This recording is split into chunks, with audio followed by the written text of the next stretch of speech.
17 منافقین کے مقابلے میں جرأت۔ مدینہ میں منافقین نفاق پھیلاتے تھے۔ حضرت عمر ان کے خلاف نڈر ہو کر بات کرتے۔ ایک موقع پر انہوں نے کہا، یا رسول اللہ صلی اللہ علیہ وسلم، مجھے اجازت دیں تو میں ان منافقوں کی گردن اڑا دوں۔ یعنی آپ رضی اللہ عنہ کی بہادری صرف کافروں کے خلاف نہیں بلکہ اندرونی فتنوں کے خلاف بھی تھی۔ 18 صلح حدیبیہ کے وقت غیرت ایمانی۔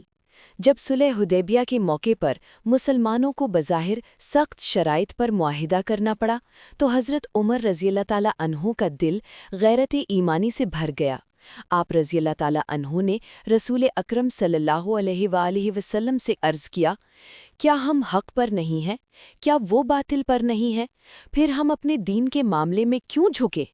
یہ سوال آپ رضی اللہ تعالیٰ عنہ کی دلی بہادری اور غیرت ایمانی کا اظہار تھا۔ 19 مرتدین اور جھوٹے مدعیان نبوت کے خلاف جنگ۔ حضرت ابو بکر صدیق رضی اللہ عنہ کے دور میں جب کچھ لوگ مرتد ہو گئے اور جھوٹے نبی کھڑے ہوئے تو حضرت عمر رضی اللہ عنہ نے ڈٹ کر ان کے خلاف جہاد کی حمایت کی۔ آپ نے کہا، اسلام کسی کے رحم و کرم پر نہیں، یہ اللہ کا دین ہے۔ بعد میں جب آپ خلیفہ بنے تو ان فتنوں کو ہمیشہ کے لیے ختم کر دیا۔ 20 بیت المال کی حفاظت میں بہادری۔ حضرت عمر رضی اللہ عنہ رات کو مدینہ کی گلیوں میں گشت کرتے تاکہ کوئی غریب بھوکا نہ سوئے۔ ایک بار آپ رضی اللہ عنہ نے خود آٹا اور پانی اپنی پیٹھ پر اٹھا کر ایک غریب عورت کے گھر پہنچایا۔ خادم نے کہا، امیر المومنین، یہ سامان میں اٹھا لوں؟ آپ نے فرمایا، کیا قیامت کے دن میرا بوجھ بھی تم اٹھاؤ گے؟ یہ اصل بہادری تھی کہ خلیفہ ہوتے ہوئے بھی خود عوام کے مسائل حل کرتے۔ فوجی نظم و ضبط۔ حضرت عمر رضی اللہ تعالیٰ عنہ نے اسلامی لشکر کو منظم کرنے کے لیے پہلا مستقل فوجی ڈھانچہ بنایا۔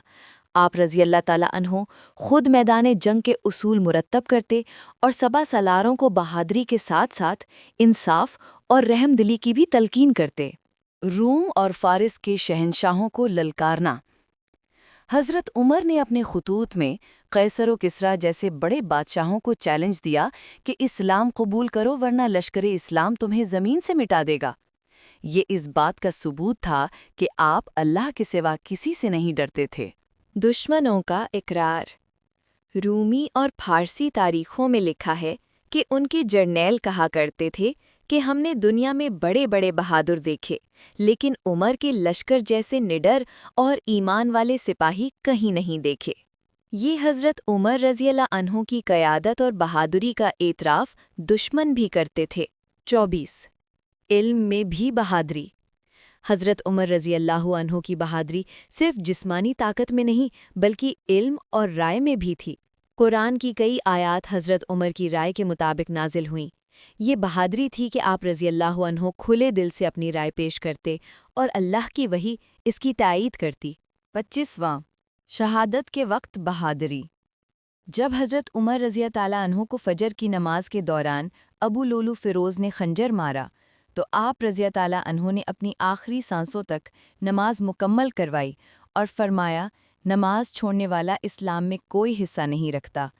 یعنی موت کے قریب بھی آپ کا ایمان اور بہادری قائم رہی۔